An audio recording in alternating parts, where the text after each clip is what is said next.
Welcome to Basic Brewing Video. I'm James Spencer. I'm Steve Wolf. What show is this? Are you sure it's a video? Because if it's not, I'm going to start picking my nose.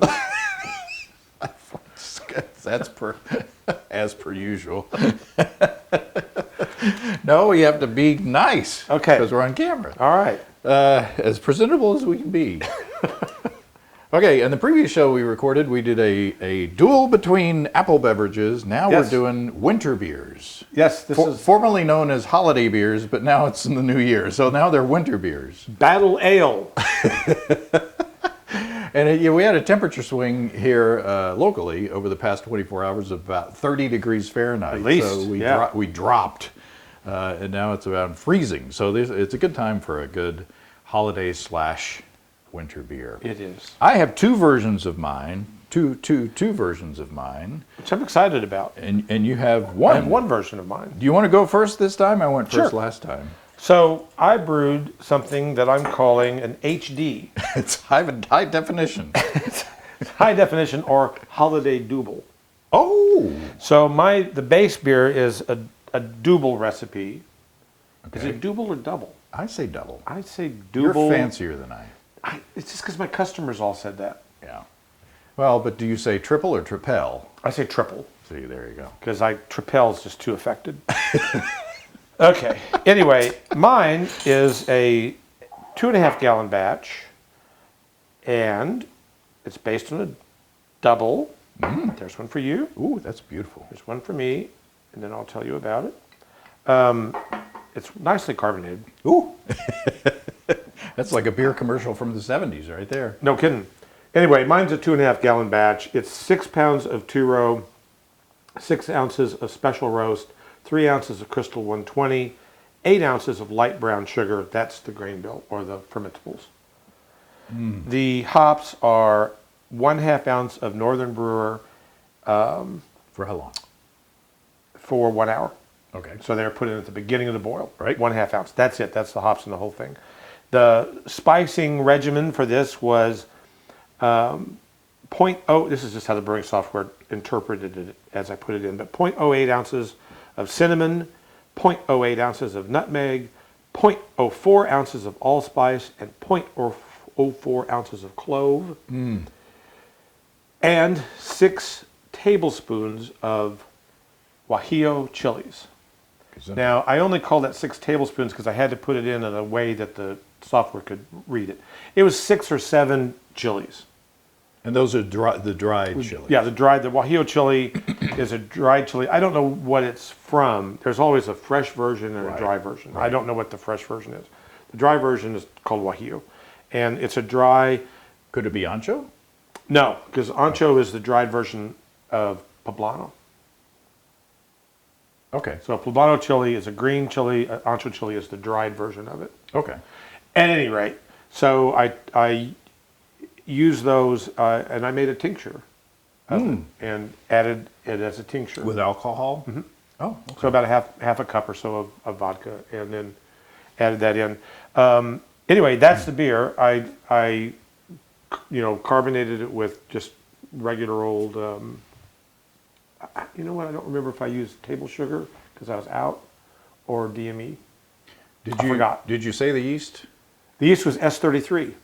Oh. Used S33, Saf Ale or Fermentus. I don't know if it's Saf Ale or not, but it's S33 Fermentus yeast, and Which is an English yeast? but it's used a lot in Belgian brewing. It's used a lot in monastic, Trappist ales and things like that. And I just happened to have a couple of packs, and I thought that's what I'm going to use, and that's it. I'm way ahead What do of you think? here. It's way good. It tastes like you used a Belgian yeast because you put the spices in. Yeah, And it's got that Belgian-y, spicy character. a little bit phenolic, Yeah, just ever so slightly. it's so good. Thank It's you. way good. Yeah, I thought this beer It's came brought out. the dogs from the other room. It happens when I cook. Cue the doggy door. Yeah, That's way good. I think it's going to be a lot better than mine. it's a good beer. It's a pretty beer. Tastes really good. The only thing I did wrong was I only made 2.5 gallons. Yeah. Yeah, this is a recipe that you could scale up and be quite happy with. Yeah, I'm really happy. The spice in it isn't overdone. I don't like spiced beers that taste like spiced beers in some Right. ways. It's like, oh, yeah. I don't care for those. Now I'm starting to get the pepper. But you just get that little bit of everything very lightly, and it doesn't overshadow the main beer. Yeah, the malt, there's a significant malt presence. When you first taste the beer, I got the Belgian-y spice notes, and now that I've had a few sips, the pepper character is really starting to kind of build up. Not in a hot way, but in a nice, flavor of pepper. Which that's a beautiful beer. I'd pay for that. Now, speaking of beers that aren't going to be as good, why don't you pour these while we're Well, you're sprocket. my speaking. This is a recipe that Chris Colby and I came up with. Oh, now don't get those mixed up. So you're doing the no spice closer to me. Okay. Yes, no spices to the right. Yeah, pour aggressively because it's not very carbonated. But on Basic Brewing Radio, which you should be listening to and subscribe to, we're doing a series of recipe development shows. And so this is a recipe that Chris Colby of beerandgardeningjournal.com and I came up with on the show. You know, I tried to grow some Budweiser once. I don't know. My beer and gardening days. That's because you live next to a horse pasture. I don't know if I was planting them too deep or watering them too much. Probably the latter. Okay, so this is a partial mash beer. I started off with 5 pounds. I started off with 3.5 gallons of water at 159 degrees Fahrenheit, or 13.25 liters at 70.6 C, because this is a 2-gallon batch, or 7.5 liters. Into that water, I put 5 pounds, or 2.27 kilograms of crisp Maris Otter, 4 ounces, or 113 grams of chocolate malt, 2 ounces, or 56 grams of 60 Lovabond Crystal, and 1 ounce, or 28 grams of Black Patent. And I mashed for 150 degrees, or an hour at 150 degrees Fahrenheit, or 65 C in my preheated oven. I collected my wort. I boiled for an hour. At the beginning of that boil, I added 1 ounce, or 28 grams of Czech Sats at 3.2% alpha acid, boiled for 60 minutes. 45 minutes into the boil, or 15 minutes before the end, I added 1 pound, or 450 grams of Pilsen light dry malt extract, which is why this is a partial mash. I chilled, and I pitched Imperial A09 Pub, my original gravity 1083, final gravity 1014, an ABV of 9.1%. So let's taste the unadulterated beer. Okay. I racked the beer into a Mr. Beer keg and used it as a bottling bucket. So that's an easy way that if you want to add some stuff to your beer, you can do that. So I bottled a few of these before tincturing, and this is the plain beer. It's like bitter dark chocolate. It is. It's like a little bit like a dark chocolate bar. Well, I want to take that back. It's not because the chocolate isn't overpowering. So when I eat like a dark chocolate bar, usually I'm like, oh, that's pretty chocolatey. This isn't that heavy. Oh, that's darn good. It is. Just by itself, it's like, it's like a dark chocolate bar. It doesn't hang around though. It clears off the palate pretty quickly. Yeah, it does. I wish it were more carbonated, but oh well. as in the last episode, I think my little conditioning room is a little too cold.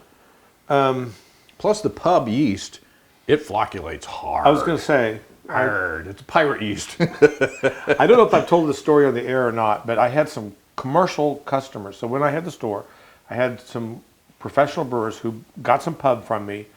They did a starter to, brew up to their scale. They brought it back and with pictures and showed me that it didn't work. It had worked overnight. It had worked so quickly. And it had flocculated. And I said, so I'm just looking at the pictures. I'm like, well, you see that 1 inch thick?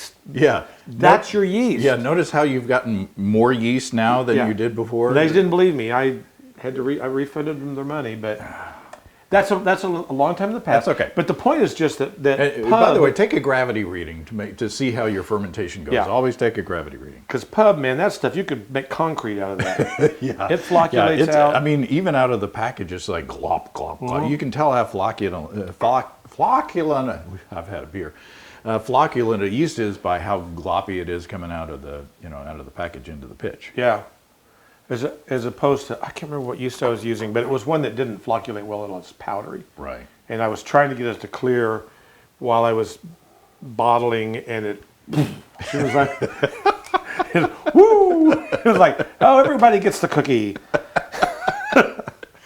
Okay. All right, that's really good. So the remainder of the beers, I bottled 4 of those unspiced. And then into the rest of them, I used some of these tinctures that we've been talking about. This is the oak tincture. This is like half a cup of vodka with an oak spiral. You see that oak spiral in there?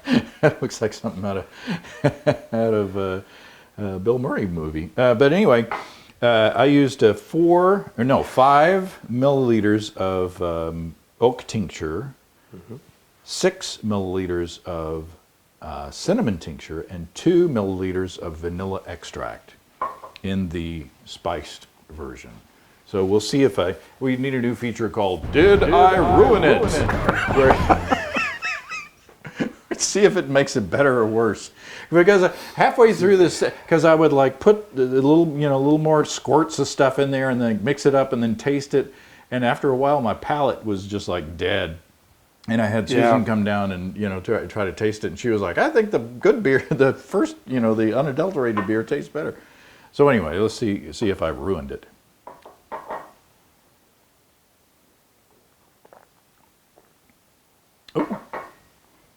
Oh, also good. It's much more complex. Yes, there's a lot more going on. There's a lot more going on flavor-wise. You definitely didn't ruin it. There's a little astringency at the back. Again, more like an adult flavor, like you'd expect, say, from whiskey. I think that's the oak. It's tannins from the oak. Yeah, that's the tannins from the oak that you get on the back of your throat, which is kind of a grown-up good thing. Mm-hmm. I feel the presence of the vanilla. I don't get I don't get much of the cinnamon. No. I get more of the spices from yours. Mm-hmm. I get some cinnamon. I'll take your word for it. I do. I get cinnamon. I get the cinnamon at the front, at the beginning of it, and then I get the oak and the tannins and stuff at the back end. And so it's a.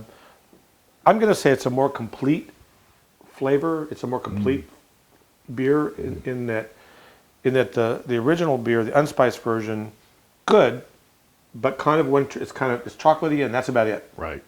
And which is okay. There's nothing wrong with that. Mm-hmm. But the tinctured version it's a better beer. It's just a more complete and more complicated experience that you taste. The unadulterated beer is good. Mm-hmm. This, I think it is a little better. Now I'm going to go back to yours. Of course, we don't have any palate cleanser between these. Cheers. Oh, I can smell now that it's warmed and it's opening up. I can smell that dark chili presence. Mm-hmm. That's what I got for Christmas. Dark chili presence. These are all good. Really, really good beers. All 3 of them. I like yours the best. Well, I think it's. I'm going to say I do too, because it's just there's just something about it. And maybe it's a carbonation. It's a more mature beverage. To me, I think it's like somebody did this on purpose. Whereas mine is like, yeah, it's pretty good, but this is like, oh, okay, yeah. This is, and part of it's better carbonated. Yeah, I was going to say the carbonation makes a big difference, and I would bet you that these are good. but that they'd be better if they were well carbonated. I think you're right. Oh, man, that's good. Okay, So there you go. I feel warmer for some reason. I feel a little buzzed, actually. Woo, do we have any more shows to do? No. Because I'm ready now. You're ready for let's start all over again.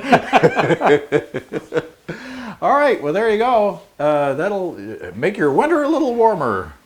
These were brewed for the holidays, Right. but they're actually just now coming into their forte. They're just now getting good. I think yours is a 5-tay. It's a 5-tay. But that doesn't mean you shouldn't brew this kind of beer like right now to drink in March or something. Yeah. You know? So, there you go. That's all I got. Well, it's good to be back. It's good to be anywhere at my age. Happy again. It's too late to be wishing people a happy New Year, but happy New Year, and we'll toast. I'll toast with mine. You toast with yours. There you go. Happy brewing, everybody. Cheers. Come and visit us online at basicbrewing.com. You can find archive lists of our audio and video podcasts on homebrewing. You can also find our DVDs and our brewer's logbook, where you can track and log up to 50 batches of beer. We won't use that on the air. I couldn't figure it in my mind. I couldn't clean that joke up quick enough. So Thank goodness. I just let it go. Discretion is the better part of valor.